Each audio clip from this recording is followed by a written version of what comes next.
ಮೋದಿ ಸರ್ಕಾರ ಕೇವಲ ಗ್ಯಾರಂಟಿಗಳ ಹಿಂದೆ ಹೋಯಿತು. ಇದರಿಂದ ಯಾವುದೇ ಅಭಿವೃದ್ಧಿ ಕೆಲಸಗಳು ಅಲ್ಲಿ ಆಗ್ಲಿಲ್ಲ. ಮೂಲಭೂತ ಸೌಕರ್ಯದ ಕೊರತೆ, ಇಂಥ ಹಲವಾರು ಸಮಸ್ಯೆಗಳಿತ್ತು. ಮತ್ತು ಯಾವುದೇ ರೀತಿಯಲ್ಲಿ ಕೇಂದ್ರ ಸರ್ಕಾರದ ಯೋಜನೆಗಳನ್ನ ಅವರು ಉಪಯೋಗ ಮಾಡ್ಕೊಳ್ಳಿಲ್ಲ. ಮುಖ್ಯವಾಗಿ ಆಯುಷ್ಮಾನ್ ಭಾರತ್ ಯಾರಿಗೆ ಉಪಯೋಗ ಆಗುತ್ತೆ? ಬಡ ಜನಕ್ಕೆ ಆಸ್ಪತ್ರೆಗೆ ಹೋಗ್ಲಿಕ್ಕೆ ಅದು ಅನುಕೂಲ ಆಗುತ್ತೆ. ಅದನ್ನು ಕೂಡ ರಾಜಕೀಯ ದೃಷ್ಟಿಯಿಂದ ನೋಡಿದ್ರು. ಇಂಥ ಹಲವಾರು ಯೋಜನೆಗಳು, ಕಿಸಾನ್ ಸಮ್ಮಾನ್ ಇರ್ಬೋದು, ಆಯುಷ್ಮಾನ್ ಇರ್ಬೋದು, ಹಲವಾರು ಜನಪರ ಯೋಜನೆಗಳನ್ನ ಜನಕ್ಕೆ ಯಾವುದನ್ನು ತಲುಪಿಸಬೇಕಾಗಿತ್ತು ಅದನ್ನು ರಾಜಕೀಯ ಮಾಡಿಕೊಂಡ್ರು. ವೆಸ್ಟ್ ಬೆಂಗಾಲ್ ಮತ್ತು ಡೆಲ್ಲಿ ಸರ್ಕಾರ, ಈ ಎರಡೂ ಸರ್ಕಾರಗಳು ಇವತ್ತು ಕೇಂದ್ರ ಸರ್ಕಾರದ ಜನಪರ ಯೋಜನೆಗಳನ್ನ ಜಾರಿಗೆಗೊಳಿಸ್ತಾ ಇಲ್ಲ. ಅದರಲ್ಲೂ ರಾಜಕಾರಣ ಹುಡುಕ್ತಾ ಇದ್ದಾರೆ. ಇದೆಲ್ಲವೂ ಜನಕ್ಕೆ ಅರ್ಥ ಆಗಿದೆ. ಯಾಕಂದ್ರೆ ಡೆಲ್ಲಿಯ ಜನ ವಿದ್ಯಾವಂತರು, ಬುದ್ಧಿವಂತರು, ಬಡವರು ಇದ್ದಾರೆ. ಆದರೆ ಏನು ಬಡವರಿಗೂ ಗ್ಯಾರಂಟಿಗಳನ್ನ ಕೊಟ್ಟರು, ಅದು ಪೂರ್ಣ ತಲುಪಲಿಲ್ಲ. ಯೋಜನೆಗಳು ತಲುಪಲಿಲ್ಲ, ಅಭಿವೃದ್ಧಿ ಕೆಲಸನೂ ಆಗಿರ್ಲಿಲ್ಲ, ಮೂಲಭೂತ ಸೌಕರ್ಯನೂ ಕೊಡಕ್ಕಾಗಿಲ್ಲ. ಇನ್ನೊಂದು ಸುಳ್ಳು ಹೇಳಿದ್ರು.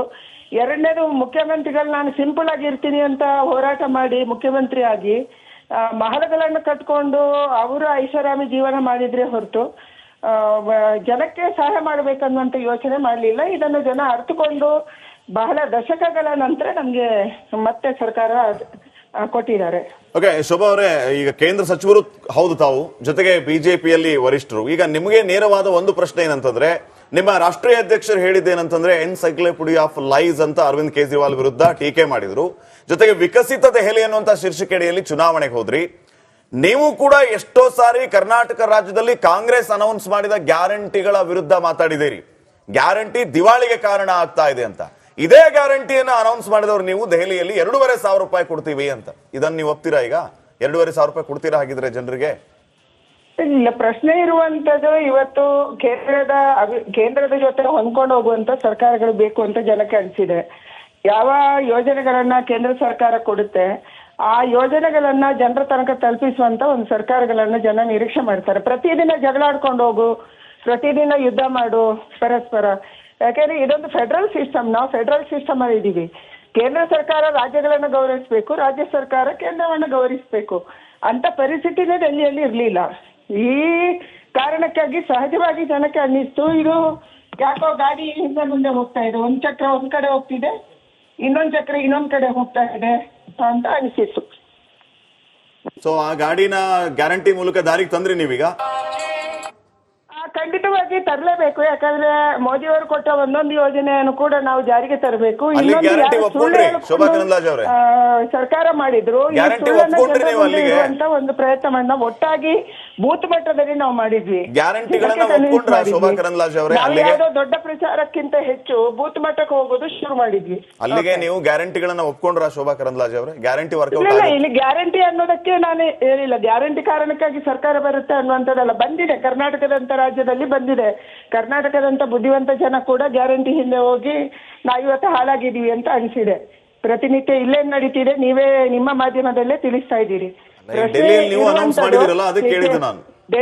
ಡೆಲ್ಲಿ ಒಂದು ಕೇಂದ್ರ ಸ್ಥಳ, ಲಕ್ಷಾಂತರ ಜನ ವಿದೇಶಿಯರು ಬರ್ತಾರೆ, ಬೇರೆ ಬೇರೆ ಲೀಡರ್ಸ್ ಬರ್ತಾರೆ. ಅಲ್ಲಿ ಪ್ರತಿನಿತ್ಯ ಜಗಳ ಆಡ್ಕೊಂಡು ಅಭಿವೃದ್ಧಿ ಕೆಲಸ ಮಾಡದೇನೆ ಇರುವುದಕ್ಕೆ ಇದು ಕೊಟ್ಟ ಶಿಕ್ಷೆ ಅಷ್ಟೇ. ಓಕೆ, ದೆಹಲಿ ಜನ ಏನ್ ನಿರೀಕ್ಷೆ ಮಾಡಬಹುದು ನಿಮ್ಮಿಂದ ಈಗ? ಹಲೋ, ದೆಹಲಿ ಜನ ಏನ್ ನಿರೀಕ್ಷೆ ಮಾಡಬಹುದು ಶೋಭಾ ಕರಂದ್ಲಾಜೆ ಅವರೇ? ಡೆಲ್ಲಿ ಜನ ಒಳ್ಳೆಯ ಲಾ ಅಂಡ್ ಆರ್ಡರ್ ಅನ್ನ ನಿರೀಕ್ಷೆ ಮಾಡಬಹುದು. ಡೆಲ್ಲಿ ಜನ ಮೂಲಭೂತ ಸೌಕರ್ಯವನ್ನ ನಿರೀಕ್ಷೆ ಮಾಡಬಹುದು. ರಸ್ತೆಗಳನ್ನ ಒಂದ್ಸರಿ ನೀವು ತಿರುಗಿ ನೋಡ್ಬೇಕು. ಅಲ್ಲಿ ನಿಮ್ಮ ಮೀಡಿಯಾ, ನಿಮ್ಮ ಟೀಮ್ ಇದ್ರೆ ಅವ್ರಿಗೆ ಹೇಳಿ ಎಷ್ಟು ಕೆಟ್ಟದಾಗಿದೆ ಅಂತಂದ್ರೆ ಸ್ಲಮ್ ತರ ಎಲ್ಲಾ ರಸ್ತೆಯನ್ನ ಹಂಗೆ ಇಟ್ಕೊಂಡಿದ್ದಾರೆ. ಇದಕ್ಕೆ ಕಾರಣ ಅಂತಂದ್ರೆ ಗ್ಯಾರಂಟಿ ಹಿಂದೆ ಹೋಗಿರುವಂತದ್ದು. ಎಲ್ಲೋ ಒಂದ್ ಕಡೆ ಬಿಜೆಪಿ ದೊಡ್ಡ ಮೀನಾಗಿ ಸಣ್ಣ ಮೀನನ್ನ ನುಂಗಿದೆ ಅಂತ. ಓಕೆ, ಬಹುಶಃ ಕರೆ ಕಟ್ಟಾಗಿದೆ ಅಂತ ಅನ್ಕೋತೀನಿ, ಗೊತ್ತಿಲ್ಲ. ಶೋಭಾ ಕರಂದ್ಲಾಜೆ ಅವ್ರು ಇದ್ರೆ ಈ ಪ್ರಶ್ನೆ ಆರೋಪ ಮಾಡ್ತಾ ಇರ್ತಕ್ಕಂಥದ್ದು ಬಿಜೆಪಿ ಪರ್ಪಸ್ಫುಲಿ ಏನೋ ಆ ಪಕ್ಷವನ್ನ ಮುಗಿಸೋ ಕೆಲಸವನ್ನ ಮಾಡ್ತು ಅನ್ನುವಂಥದ್ದು. ಈಗಾಗಲೇ ನೈತಿಕತೆ ವಿಚಾರವನ್ನು ಪ್ರಶ್ನೆ ಮಾಡ್ತಾ ಇದ್ರಿ. 2015ರಲ್ಲಿ ಇವರು ಒಂದು ಹೊಸ ಪ್ರಯೋಗವನ್ನು ಮಾಡಿದ್ರು ಬಿಜೆಪಿ ಅವರು. ಕಿರಣ್ ಬೇಡಿ ಅವ್ರನ್ನ ಕರ್ಕೊಂಡು ಬಂದ್ರು. ಇಲ್ಲ, ಅರವಿಂದ್ ಕೇಜ್ರಿವಾಲ್ ಅವರ ವಿರುದ್ಧ ಕ್ಲೀನ್ ಇಮೇಜ್ ಇರುವಂತಹ ಒಬ್ಬ ಕ್ಯಾಂಡಿಡೇಟ್ ಅನ್ನ ಸಿಎಂ ಕ್ಯಾಂಡಿಡೇಟ್ ಆಗಿ ಅನೌನ್ಸ್ ಮಾಡೋಣ ಅಂತ ಹೇಳಿ ಕಿರಣ್ ಬೇಡಿ ಅವರು ಅನೌನ್ಸ್ ಮಾಡಿದ್ರು. ವಿಶೇಷ ಏನಪ್ಪಾ ಅಂತಂದ್ರೆ ಅವರಿಬ್ರು ಕೂಡ ಇಂಡಿಯಾ ಅಗೇನ್ಸ್ಟ್ ಕರಪ್ಷನ್ ಅಲ್ಲಿ ಜೊತೆಯಾಗಿ ಮೋದಿ ಸರ್ಕಾರ ಕೇವಲ ಗ್ಯಾರಂಟಿಗಳ ಹಿಂದೆ ಹೋಯಿತು. ಇದರಿಂದ ಯಾವುದೇ ಅಭಿವೃದ್ಧಿ ಕೆಲಸಗಳು ಅಲ್ಲಿ ಆಗ್ಲಿಲ್ಲ. ಮೂಲಭೂತ ಸೌಕರ್ಯದ ಕೊರತೆ, ಇಂಥ ಹಲವಾರು ಸಮಸ್ಯೆಗಳಿತ್ತು. ಮತ್ತೆ ಯಾವುದೇ ರೀತಿಯಲ್ಲಿ ಕೇಂದ್ರ ಸರ್ಕಾರದ ಯೋಜನೆಗಳನ್ನ ಅವರು ಉಪಯೋಗ ಮಾಡ್ಕೊಳ್ಳಿಲ್ಲ. ಮುಖ್ಯವಾಗಿ ಆಯುಷ್ಮಾನ್ ಭಾರತ್ ಯಾರಿಗೆ ಉಪಯೋಗ ಆಗುತ್ತೆ? ಬಡ ಜನಕ್ಕೆ ಆಸ್ಪತ್ರೆಗೆ ಹೋಗ್ಲಿಕ್ಕೆ ಅದು ಅನುಕೂಲ ಆಗುತ್ತೆ.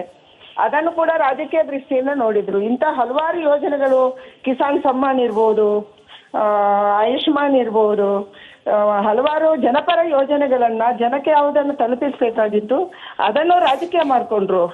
ವೆಸ್ಟ್ ಬೆಂಗಾಲ್ ಮತ್ತು ಡೆಲ್ಲಿ ಸರ್ಕಾರ, ಈ ಎರಡೂ ಸರ್ಕಾರಗಳು ಇವತ್ತು ಕೇಂದ್ರ ಸರ್ಕಾರದ ಜನಪರ ಯೋಜನೆಗಳನ್ನ ಜಾರಿಗೆಗೊಳಿಸ್ತಾ ಇಲ್ಲ, ಅದರಲ್ಲೂ ರಾಜಕಾರಣ ಹುಡುಕ್ತಾ ಇದ್ದಾರೆ. ಇದೆಲ್ಲವೂ ಜನಕ್ಕೆ ಅರ್ಥ ಆಗಿದೆ. ಯಾಕಂದ್ರೆ ಡೆಲ್ಲಿಯ ಜನ ವಿದ್ಯಾವಂತರು, ಬುದ್ಧಿವಂತರು, ಬಡವರು ಇದ್ದಾರೆ. ಆದ್ರೆ ಏನು ಬಡವರಿಗೂ ಗ್ಯಾರಂಟಿಗಳನ್ನ ಕೊಟ್ಟರು, ಅದು ಪೂರ್ಣ ತಲುಪಲಿಲ್ಲ, ಯೋಜನೆಗಳು ತಲುಪಲಿಲ್ಲ, ಅಭಿವೃದ್ಧಿ ಕೆಲಸನೂ ಆಗಿರ್ಲಿಲ್ಲ, ಮೂಲಭೂತ ಸೌಕರ್ಯನೂ ಕೊಡಕ್ಕಾಗಿಲ್ಲ. ಇನ್ನೊಂದು ಸುಳ್ಳು ಹೇಳಿದ್ರು. ಎರಡನೇದು, ಮುಖ್ಯಮಂತ್ರಿಗಳು ನಾನು ಸಿಂಪಲ್ ಆಗಿ ಇರ್ತೀನಿ ಅಂತ ಹೋರಾಟ ಮಾಡಿ ಮುಖ್ಯಮಂತ್ರಿ ಆಗಿ ಮಹಲಗಳನ್ನು ಕಟ್ಕೊಂಡು ಅವರು ಐಷಾರಾಮಿ ಜೀವನ ಮಾಡಿದ್ರೆ ಹೊರತು ಜನಕ್ಕೆ ಸಹಾಯ ಮಾಡ್ಬೇಕನ್ನುವಂತ ಯೋಚನೆ ಮಾಡಲಿಲ್ಲ. ಇದನ್ನು ಜನ ಅರ್ಥಕೊಂಡು ಬಹಳ ದಶಕಗಳ ನಂತರ ನಮ್ಗೆ ಮತ್ತೆ ಸರ್ಕಾರ ಕೊಟ್ಟಿದ್ದಾರೆ. ಓಕೆ, ಶೋಭಾ ಅವರೇ, ಈಗ ಕೇಂದ್ರ ಸಚಿವರು ಹೌದು ತಾವು, ಜೊತೆಗೆ ಬಿಜೆಪಿಯಲ್ಲಿ ವರಿಷ್ಠರು. ಈಗ ನಿಮಗೆ ನೇರವಾದ ಒಂದು ಪ್ರಶ್ನೆ ಏನಂತಂದ್ರೆ, ನಿಮ್ಮ ರಾಷ್ಟ್ರೀಯ ಅಧ್ಯಕ್ಷರು ಹೇಳಿದ್ದೇನಂತಂದ್ರೆ ಎನ್ಸೈಕ್ಲೋಪೀಡಿಯಾ ಆಫ್ ಲೈಸ್ ಅಂತ ಅರವಿಂದ್ ಕೇಜ್ರಿವಾಲ್ ವಿರುದ್ಧ ಟೀಕೆ ಮಾಡಿದ್ರು. ಜೊತೆಗೆ ವಿಕಸಿತ ದೆಹಲಿ ಅನ್ನುವಂತ ಶೀರ್ಷಿಕೆಯಲ್ಲಿ ಚುನಾವಣೆಗೆ ಹೋದ್ರಿ. ನೀವು ಕೂಡ ಎಷ್ಟೋ ಸಾರಿ ಕರ್ನಾಟಕ ರಾಜ್ಯದಲ್ಲಿ ಕಾಂಗ್ರೆಸ್ ಅನೌನ್ಸ್ ಮಾಡಿದ ಗ್ಯಾರಂಟಿಗಳ ವಿರುದ್ಧ ಮಾತಾಡಿದ್ದೀರಿ. ಗ್ಯಾರಂಟಿ ದಿವಾಳಿಗೆ ಕಾರಣ ಆಗ್ತಾ ಇದೆ ಅಂತ. ಇದೇ ಗ್ಯಾರಂಟಿಯನ್ನ ಅನೌನ್ಸ್ ಮಾಡಿದವರು ನೀವು ದೆಹಲಿಯಲ್ಲಿ 2,500 ರೂಪಾಯಿ ಕೊಡ್ತೀವಿ ಅಂತ. ಇದನ್ನ ನೀವು ಒಪ್ತೀರಾ? ಈಗ 2,500 ರೂಪಾಯಿ ಕೊಡ್ತೀರಾ ಹಾಗಿದ್ರೆ ಜನರಿಗೆ? ಇಲ್ಲ, ಪ್ರಶ್ನೆ ಇರುವಂತದ್ದು ಇವತ್ತು ಕೇಂದ್ರದ ಜೊತೆ ಹೊಂದ್ಕೊಂಡು ಹೋಗುವಂತ ಸರ್ಕಾರಗಳು ಬೇಕು ಅಂತ ಜನಕ್ಕೆ ಅನಿಸಿದೆ. ಯಾವ ಯೋಜನೆಗಳನ್ನ ಕೇಂದ್ರ ಸರ್ಕಾರ ಕೊಡುತ್ತೆ ಆ ಯೋಜನೆಗಳನ್ನ ಜನರ ತನಕ ತಲುಪಿಸುವಂತ ಒಂದು ಸರ್ಕಾರಗಳನ್ನ ಜನ ನಿರೀಕ್ಷೆ ಮಾಡ್ತಾರೆ. ಪ್ರತಿದಿನ ಜಗಳಾಡ್ಕೊಂಡು ಹೋಗು, ಪ್ರತಿದಿನ ಯುದ್ಧ ಮಾಡು ಪರಸ್ಪರ. ಯಾಕಂದ್ರೆ ಇದೊಂದು ಫೆಡರಲ್ ಸಿಸ್ಟಮ್, ನಾವು ಫೆಡರಲ್ ಸಿಸ್ಟಮ್ ಅಲ್ಲಿ ಇದ್ದೀವಿ. ಕೇಂದ್ರ ಸರ್ಕಾರ ರಾಜ್ಯಗಳನ್ನ ಗೌರವಿಸಬೇಕು, ರಾಜ್ಯ ಸರ್ಕಾರ ಕೇಂದ್ರವನ್ನ ಗೌರವಿಸಬೇಕು ಅಂತ ಪರಿಸ್ಥಿತಿನೇ ಡೆಲ್ಲಿಯಲ್ಲಿ ಇರ್ಲಿಲ್ಲ. ಈ ಕಾರಣಕ್ಕಾಗಿ ಸಹಜವಾಗಿ ಜನಕ್ಕೆ ಅನ್ನಿಸ್ತು, ಇದು ಯಾಕೋ ಗಾಡಿ ಹಿಂದೆ ಮುಂದೆ ಹೋಗ್ತಾ ಇದೆ, ಒಂದ್ ಚಕ್ರ ಒಂದ್ ಕಡೆ ಹೋಗ್ತಿದೆ, ಇನ್ನೊಂದ್ ಚಕ್ರ ಇನ್ನೊಂದ್ ಕಡೆ ಹೋಗ್ತಾ ಇದೆ ಅಂತ ಅನಿಸಿತ್ತು. ಸೊ ಆ ಗಾಡಿನ ಗ್ಯಾರಂಟಿ ಮೂಲಕ ದಾರಿಗೆ ತಂದ್ರಿ ನೀವೀಗ? ಖಂಡಿತವಾಗಿ ತರಲೇಬೇಕು. ಯಾಕಂದ್ರೆ ಮೋದಿ ಅವರು ಕೊಟ್ಟ ಒಂದೊಂದು ಯೋಜನೆಯನ್ನು ಕೂಡ ನಾವು ಜಾರಿಗೆ ತರಬೇಕು.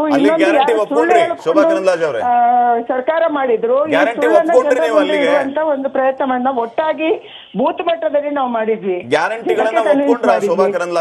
ಯಾವುದೋ ದೊಡ್ಡ ಪ್ರಚಾರಕ್ಕಿಂತ ಹೆಚ್ಚು ಬೂತ್ ಮಟ್ಟಕ್ಕೆ ಹೋಗೋದು ಶುರು ಮಾಡಿದ್ವಿ. ಅಲ್ಲಿಗೆ ನೀವು ಗ್ಯಾರಂಟಿಗಳನ್ನ ಒಪ್ಕೊಂಡ್ರ ಶೋಭಾ ಕರಂದ್ಲಾಜೆ ಅವರೇ? ಗ್ಯಾರಂಟಿ ವರ್ಕೌಟ್ ಇಲ್ಲ, ಇಲ್ಲಿ ಗ್ಯಾರಂಟಿ ಅನ್ನೋದಕ್ಕೆ ನಾನು ಹೇಳಿಲ್ಲ. ಗ್ಯಾರಂಟಿ ಕಾರಣಕ್ಕಾಗಿ ಸರ್ಕಾರ ಬರುತ್ತೆ ಅನ್ನುವಂಥದ್ದಲ್ಲ. ಬಂದಿದೆ, ಕರ್ನಾಟಕದಂತ ರಾಜ್ಯದಲ್ಲಿ ಬಂದಿದೆ. ಕರ್ನಾಟಕದಂತ ಬುದ್ಧಿವಂತ ಜನ ಕೂಡ ಗ್ಯಾರಂಟಿ ಹಿಂದೆ ಹೋಗಿ ನಾವು ಇವತ್ತು ಹಾಳಾಗಿದ್ದೀವಿ ಅಂತ ಅನಿಸಿದೆ. ಪ್ರತಿನಿತ್ಯ ಇಲ್ಲೇನ್ ನಡೀತಿದೆ ನೀವೇ ನಿಮ್ಮ ಮಾಧ್ಯಮದಲ್ಲೇ ತಿಳಿಸ್ತಾ ಇದ್ದೀರಿ.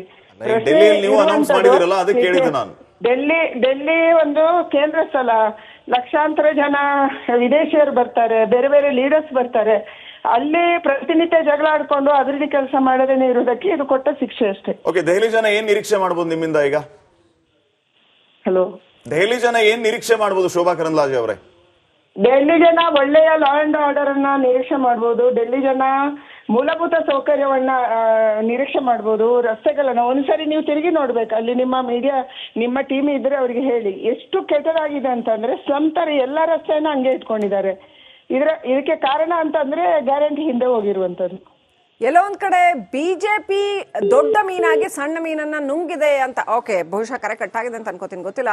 ಶೋಭಾ ಕರಂದ್ಲಾಜೆ ಅವ್ರು ಇದ್ರೆ ಈ ಪ್ರಶ್ನೆ ಆರೋಪ ಮಾಡ್ತಾ ಇರ್ತಕ್ಕಂಥದ್ದು ಬಿಜೆಪಿ ಪರ್ಪಸ್ಫುಲಿ ಏನೋ ಆ ಪಕ್ಷವನ್ನ ಮುಗಿಸೋ ಕೆಲಸವನ್ನ ಮಾಡ್ತು ಅನ್ನುವಂಥದ್ದು. ಈಗಾಗಲೇ ನೈತಿಕತೆ ವಿಚಾರವನ್ನು ಪ್ರಶ್ನೆ ಮಾಡ್ತಾ ಇದ್ರಿ. 2015ರಲ್ಲಿ ಇವರು ಒಂದು ಹೊಸ ಪ್ರಯೋಗವನ್ನು ಮಾಡಿದ್ರು ಬಿಜೆಪಿ ಅವರು. ಕಿರಣ್ ಬೇಡಿ ಅವ್ರನ್ನ ಕರ್ಕೊಂಡು ಬಂದ್ರು. ಇಲ್ಲ, ಅರವಿಂದ್ ಕೇಜ್ರಿವಾಲ್ ಅವರ ವಿರುದ್ಧ ಕ್ಲೀನ್ ಇಮೇಜ್ ಇರುವಂತಹ ಒಬ್ಬ ಕ್ಯಾಂಡಿಡೇಟ್ ಅನ್ನ ಸಿಎಂ ಕ್ಯಾಂಡಿಡೇಟ್ ಆಗಿ ಅನೌನ್ಸ್ ಮಾಡೋಣ ಅಂತ ಹೇಳಿ ಕಿರಣ್ ಬೇಡಿ ಅವರು ಅನೌನ್ಸ್ ಮಾಡಿದ್ರು. ವಿಶೇಷ ಏನಪ್ಪಾ ಅಂತಂದ್ರೆ ಅವರಿಬ್ರು ಕೂಡ ಇಂಡಿಯಾ ಅಗೇನ್ಸ್ಟ್ ಕರಪ್ಷನ್ ಅಲ್ಲಿ ಜೊತೆಯಾಗಿ